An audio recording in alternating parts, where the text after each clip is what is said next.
Hi, I'm Bill Patrick. The program you're about to see is part of a vintage series called Car and Track, which was originally produced during the first half of the 1970s. Before we begin the show, though, a brief program note. Using as many as 8 cameras to shoot a single event, Car and Track captured some of the great NASCAR competitions of the era, one race at a time.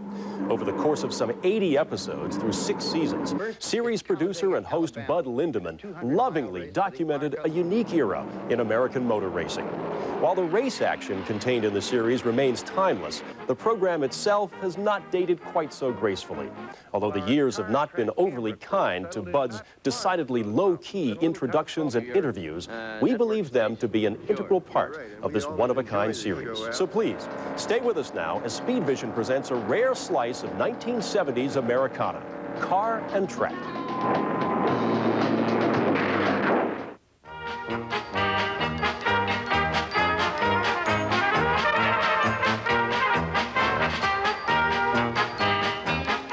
After a week of cold, rainy weather, Sunday, May 28th, brought forth a package of sunshine and thermometer readings in the 70s. It was an ideal day for the World 600. A near 85,000 race fans began their trek to the track at 6 a.m. The infield was closed at 9. It was a sellout by 11. The Chevy fans were here in force. This year, their boy was Bobby Allison. With the fastest qualifying time, he had the pole position. But right behind him were the wildest Dodges, Fords, Plymouths, and Mercurys, piloted by the hottest stock car drivers in the world. And no matter how you cut it, 600 miles is a long way to go. On the outside of Allison, it was number 21, David Pearson, in a Mercury. The second row saw 2 Dodges, Bobby Isaac in 71 and Jim Vandiver in 31. Joe Frizon and Buddy Baker had the third row. Then it was Cuckoo Marlin and Dave Marcus. Richard Petty and Fred Lorenzen qualified 9th and 10th, filling out the 5th row. And this 40-car field revs up, ready for the start.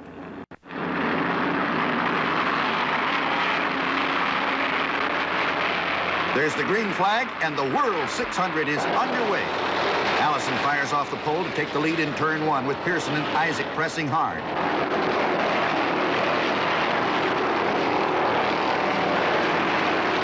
Down the back chute, David tries him on the low side and passes to take over the lead.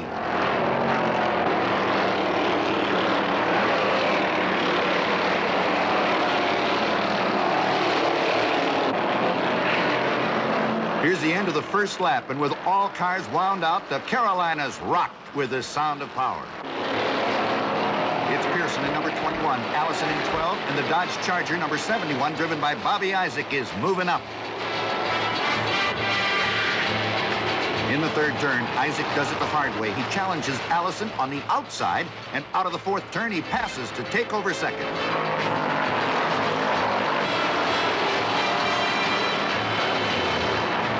Only 4 laps into the race, and already there's no doubt in anyone's mind that Bobby Isaac came here to run. And he outpunches Pearson down the back chute to take over the lead. That big red Charger is now number 1.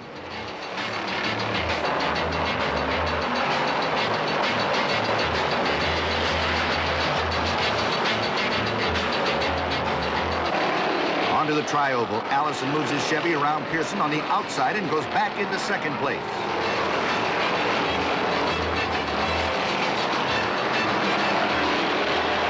On the 11th lap, Vandiver hits his number 31 Dodge with transmission problems. He's followed by Dave Boggs in number 57.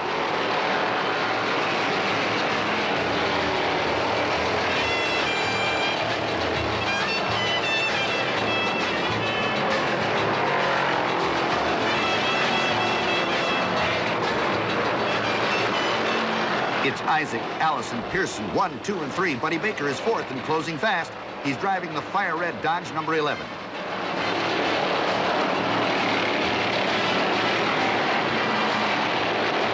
Down the front chute, Buddy stands on it, passes Pearson, and moves into third. Baker is hot today, and down the back chute passes Allison to grab the second spot. Now the Dodgers are running 1 and 2.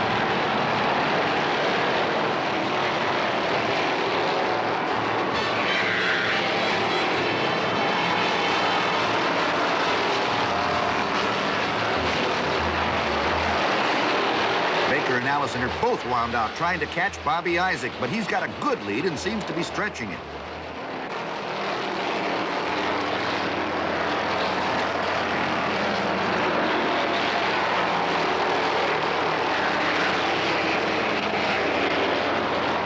On the 46th lap, Richard Petty pulls into the pits for his first stop of the day. He takes on fuel and right side rubber. The crew have him out in 21 seconds.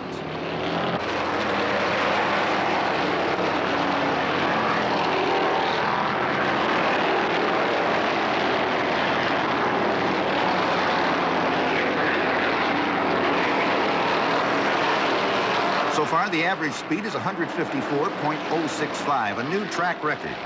These drivers have not paced themselves since the green flag. Instead, it's a flat-out run for the money. And Bobby Isaac, the leader, was just clocked at 162 miles an hour.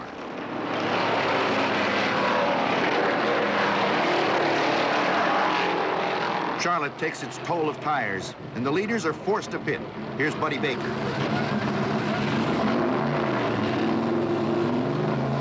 David Pearson brings the Purolator Mercury in, and the Wood brothers go to work.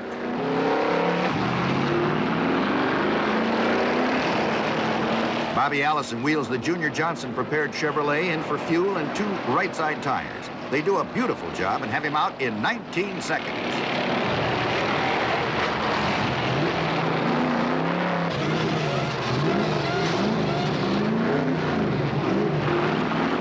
With all cars serviced and back on the track, Bobby Allison has the lead. Pearson is second with Isaac third. Down the back chute, Bobby Isaac slips underneath Pearson, takes over second, and screams toward Bobby Allison.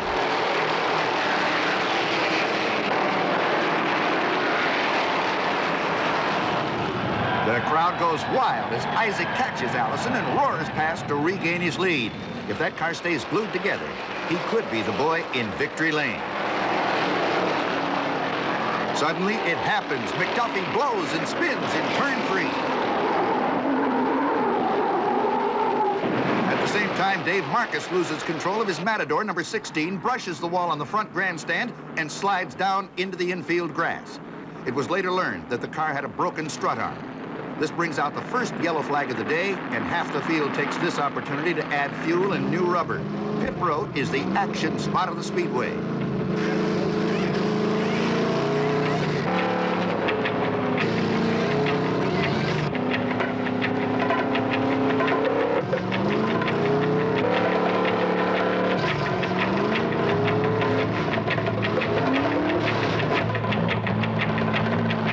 The cars are in and out in a hurry and ready for the restart. David Pearson leads them down for the restart. There's the green, and they're off.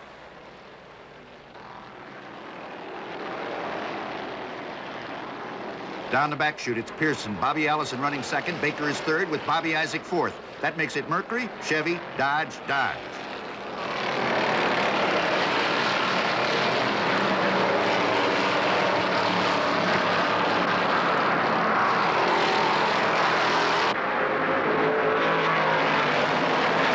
Coming into turn 2, Pearson drops into the low groove. Allison and Baker go high, and in the corner, Bobby Allison's Chevy takes the lead. Down the back chute, Buddy Baker puts the nose of that Dodge between Pearson and the wall, following Allison through the hole to take over the second spot. Within a half a lap, Davy Pearson goes from first to third.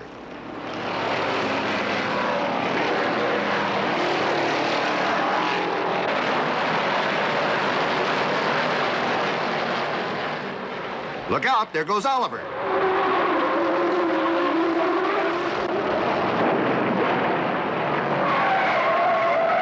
Jackie Oliver just blew the guts out of his Ford in the third turn, spun all the way around through 4, and careened off the wall.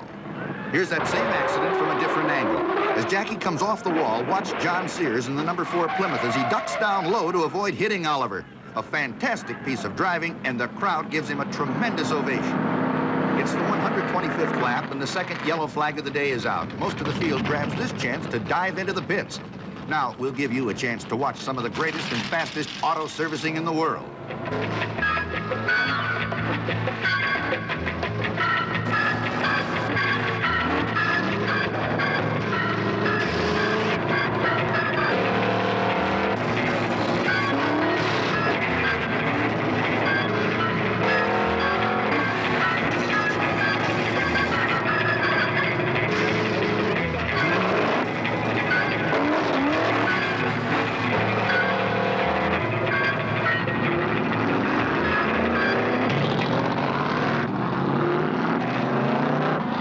cars got new rubber all the way around. They all received a full tank of fuel, clean windshields, and the drivers got a drink.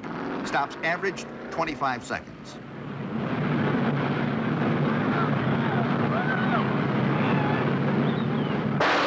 Down for the restart, it's Benny Parsons, Cuckoo Marlin, Buddy Baker, and Bobby Allison. Once again, the green flag, and they're underway.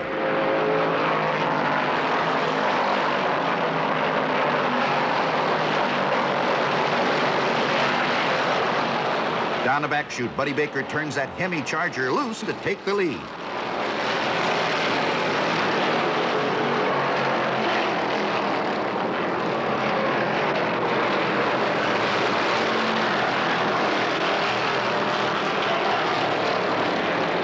Into turn one, Bobby Allison pushes the Coca-Cola Special into second place and begins closing on Baker. Both cars enter turn three, brushing fenders. Allison stands on it and roars underneath Baker to grab the lead. And this is what the Chevy fans came to see.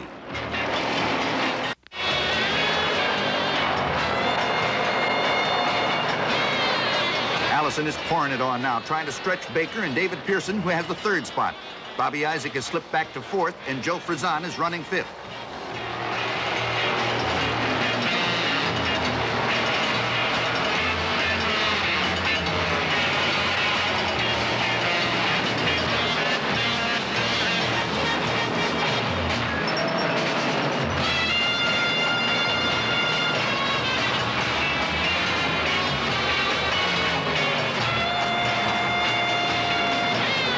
Pearson was just clocked on the tri-oval at over 160 miles per hour. He moves up on Baker and tries for second, but Buddy staves him off. He couldn't make it on the inside, so coming into turn two, he wheels the big Mercury to the outside, and David Pearson owns the second place spot.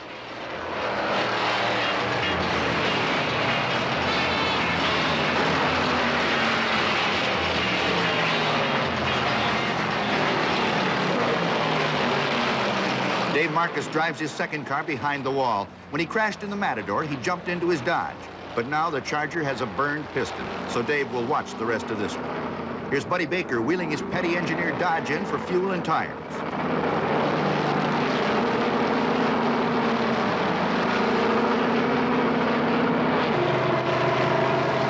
David Pearson comes in right behind him for the same reason.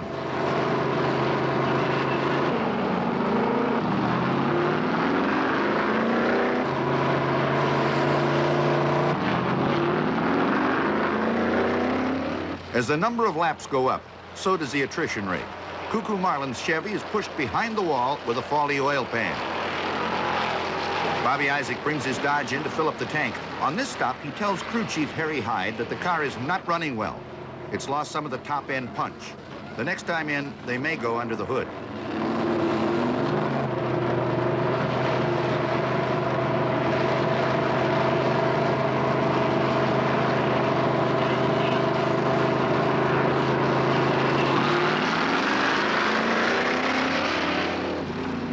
Here's the leader, Bobby Allison, in for one of the fastest pit stops of the day. Herb Knabb and the crew have him back on the track in 21 seconds.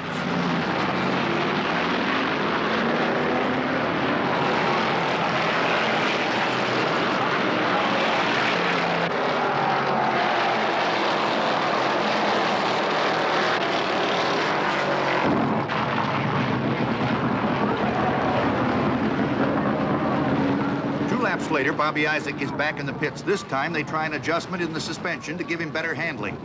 His lap speed has dropped to around 155.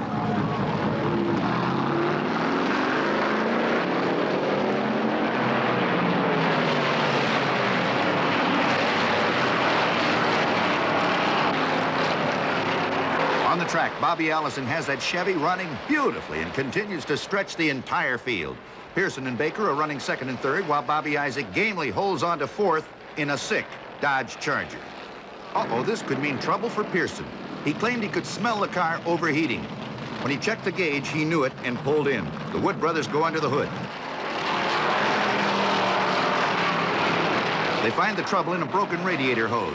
But when they spray water on the hot engine, the block cracks, and one of the top contenders for victory lane goes behind the wall, out of the race.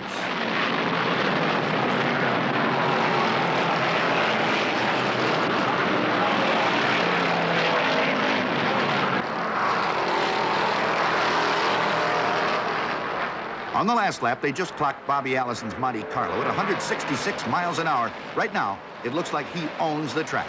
Buddy Baker is second, and with Pearson out, Isaac moves up to third.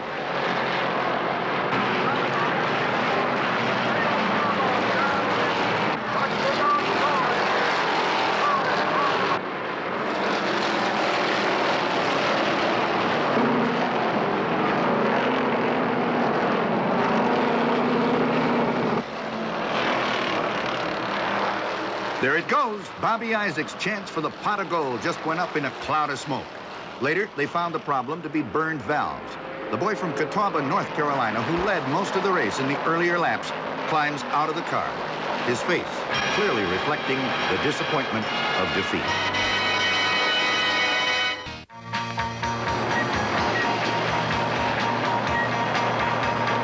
Bobby Allison, driving the Chevrolet Monte Carlo, is the leader on the 310th lap. Buddy Baker, driving the Petty Dodge, is running second, with teammate Richard in the third spot.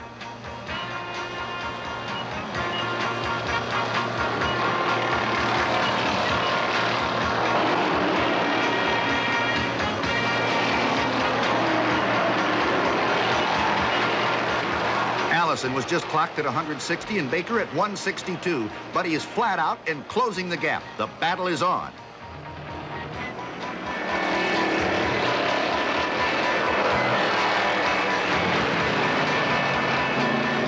Cecil Gordon brings his number 24 Mercury in for left side rubber and fuel. Wendell Scott develops engine problems, and they push him behind the wall. His 72 Chevy is owned by track manager Richard Howard. It was Wendell's first ride in good competitive equipment, and he did very well until he popped a piston.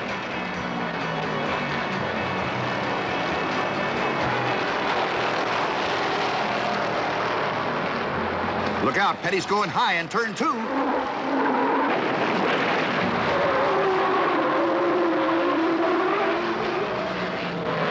Richard's car has not been handling well all day, and that's the proof of it.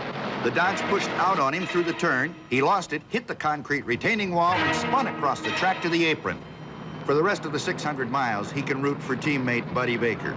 This accident brings out the third yellow flag of the day, and it looks like half the traffic in North Carolina is here in the pits.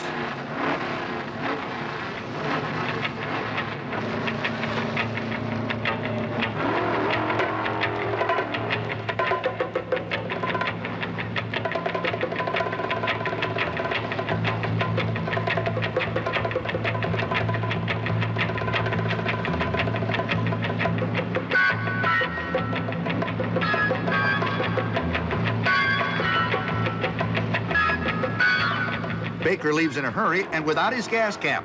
But further down pit road, Jim Pascal's crew waves him down and replaces it. That's sportsmanship, thus saving Buddy a black flag and penalty.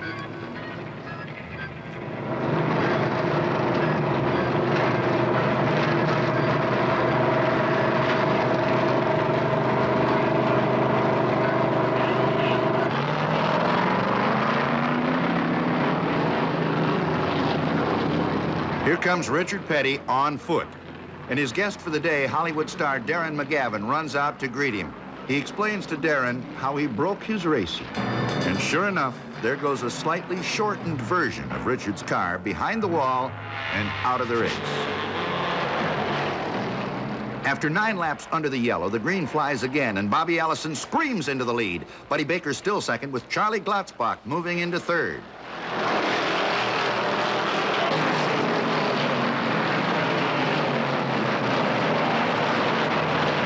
Bobby is stretching Baker through every turn. That Chevy is wound out at 163 miles an hour. Baker's speed was clocked at 160.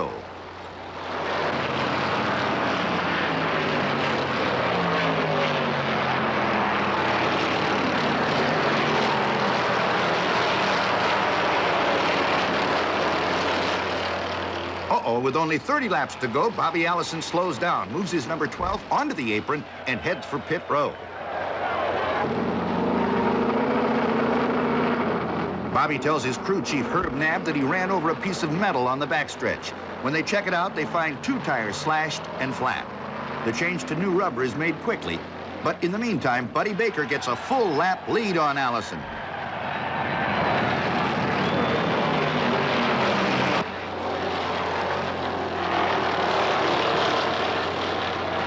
The new leader is Buddy Baker, and he has the Chevy 1 lap down.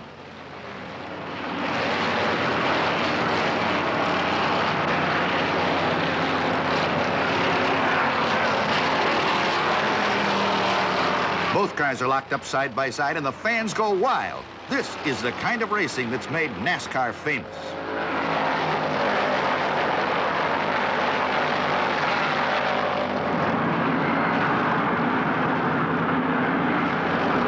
Coming onto the back straight, Bobby Allison got around Buddy. He's still second, but now he's in the same lap with Baker.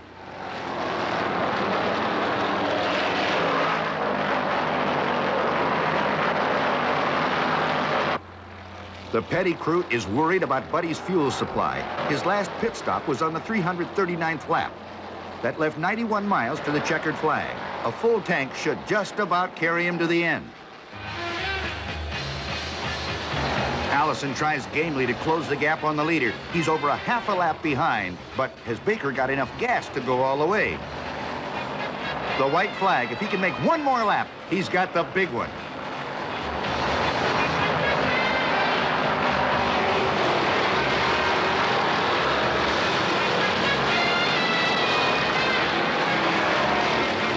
Here he is out of the 4th turn onto the tri-oval and screams his Dodge Charger under the checkered flag. Buddy Baker wins the Charlotte World 600. He wheels his big red Charger right to the entrance of Victory Lane and stops, because it's here that Buddy Baker ran out of gasoline. But that doesn't make much difference now. He lasted long enough to beat Bobby Allison's red-hot number 12 Chevrolet. Charlie Glotzbach finished 3rd, Benny Parsons 4th, and Leroy Yarborough 5th. In an interview after the race, Buddy said he was very nauseated during the last 10 laps, brought on by the anticipation of winning, plus the thought of running out of fuel. His hands were blistered and bloody. Every muscle ached. He was dirty and completely exhausted.